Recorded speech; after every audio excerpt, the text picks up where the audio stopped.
Ever let loose and try to tap into your artistic side? Some people dance, sing, or write stories in their free time. But James Whiteside tries it all. In fact, he's made a career out of it. He's a principal dancer at the American Ballet Theatre and author of the new book, Center, a funny, sexy, sad, almost memoir of a boy in ballet.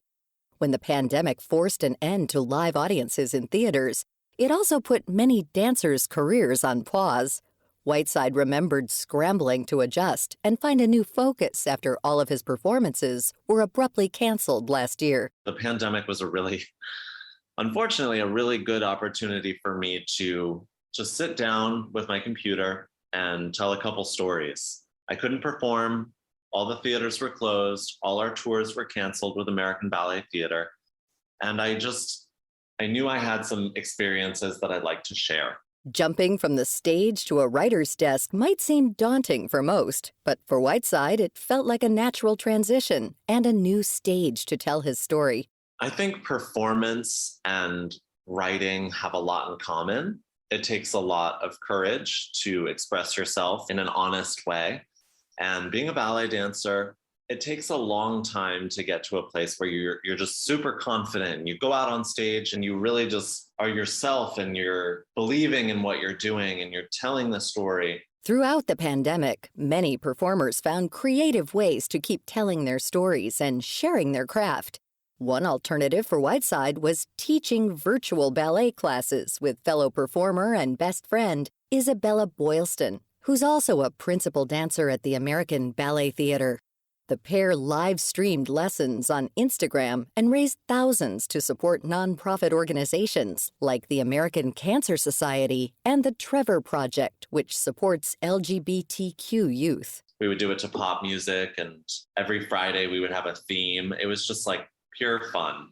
So the pandemic took a lot of my regular life away, and we made it work. You know, I'm an artist, and I feel very strongly about expressing myself in whatever way I feel.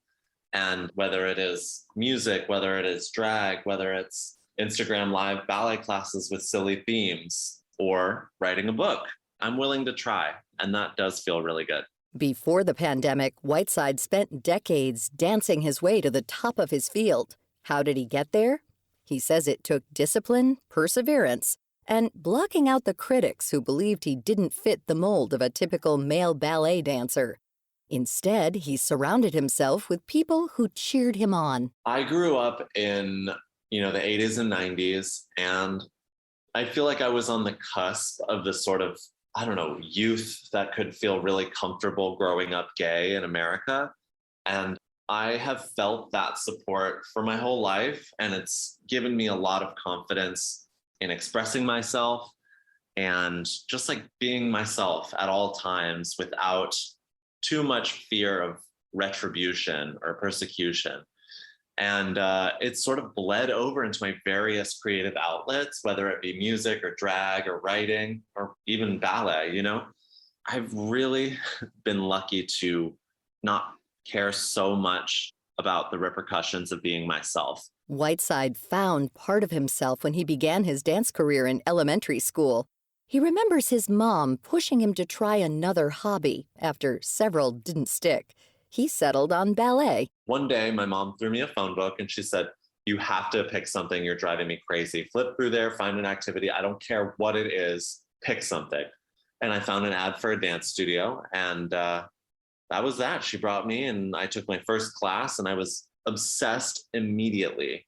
And it's been since I was 9 years old. I'm 37 now, and it's been a heavenly journey. Similar childhood memories fill the pages of his book. By sharing his story, he hopes to inspire others to follow their passions and not care so much about what people think. Do what you enjoy, even if it doesn't fit the status quo. I want them to be emboldened to express themselves. And I really hope they laugh. I really hope they feel something. I hope they call their families and tell them that they love them. I want it to be a very round human experience while reading my book, and something that leaves them feeling comfortable with who they are. Of course, building the confidence of an elite performer doesn't happen overnight. Whiteside shares some advice for those struggling to find this courage and make their dreams a reality. I feel very, very strongly that I would much rather make something that nobody cares about than not make it at all. It's important to me to just try. And so what I would say to those young people is, you're in charge of your own interests, and you have the strength to withstand any ridicule. You can literally do whatever you want, whatever interests you, without fear of ridicule, because hopefully there will be someone in your life to support you. And if there isn't, then perhaps you've got the wrong people in your life. Not everybody has the luxury of having the right people in their lives. So I think finding people who support you and your interests and your passions and your modes of expression is really important. And keep looking, because there will be people out there who support you. For Whiteside, his inner circle will be supporting him this October as he makes his debut back on the ABT stage. In fact, he's already counting down the days. What I'm looking forward to most is feeling an audience again. That exchange of energy between audience and performer is so valuable to me. It actually gives me energy and life, and I don't know, just sort of fills me up with the Spirit, the Holy Spirit. It's so much fun, simply put. And the whole experience, the ritual of getting ready and listening to music and doing my makeup and warming up, getting into costume, getting in the zone. It's all part of this wild ritual that I miss so much. And I think the ephemeral nature of ballet is really exciting.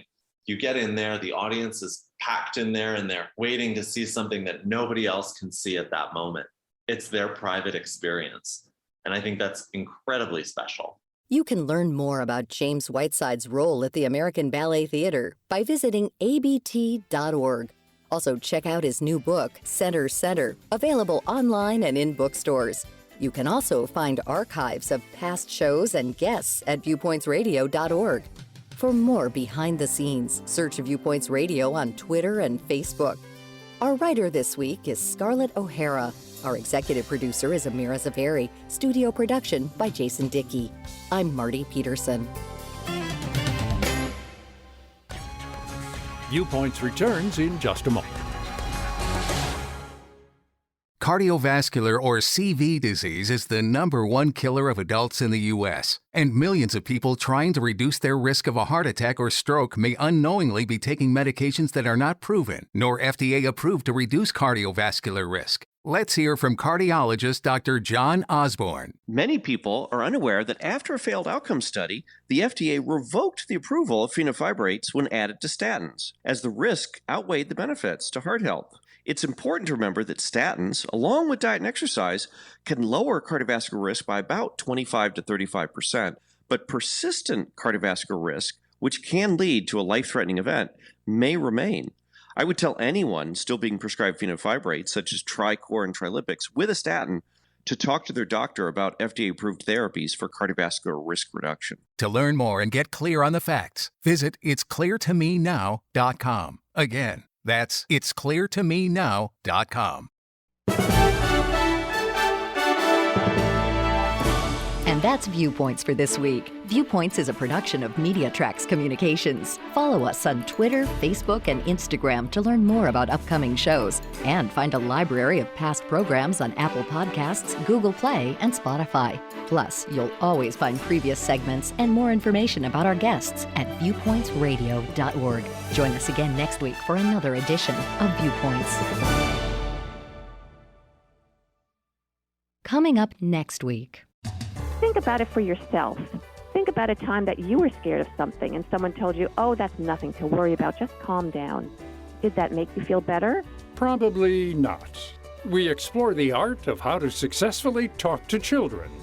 Then, we see this plane race past us, and I watched the plane aim and crash into the World Trade Center. What were you doing the morning of September 11th, 2001? I'm Marty Peterson. And I'm Gary Price. These stories in depth on your public affairs magazine, Viewpoints.